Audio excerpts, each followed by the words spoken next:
Welcome to Not Milk Never Milk. Subscribe if you're lactose intolerant. You start with two essentials: a signed-in Pinterest app and Android widget support. Open your home screen and long press an empty area to reveal widgets. Once the widget picker appears, scroll to Pinterest and press and hold the widget you want.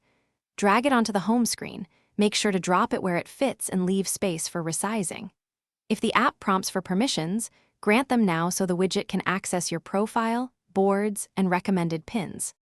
Once the widget is on the screen, tap it to open configuration and select whether it shows a board, your profile, or the home feed. Make sure to select a high-quality image source so tiles look crisp.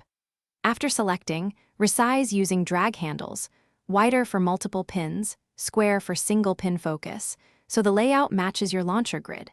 Then open Pinterest settings to set refresh frequency. Choose Wi-Fi only updates to avoid. To finish, fine-tune placement and lock the widget if your launcher allows so it won't move.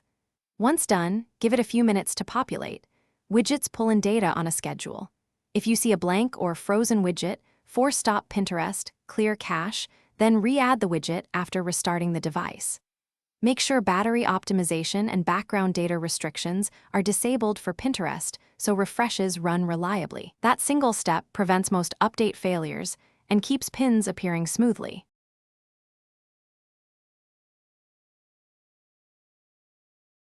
Thanks for watching. If this was helpful, leave a like and consider subscribing. See you next time.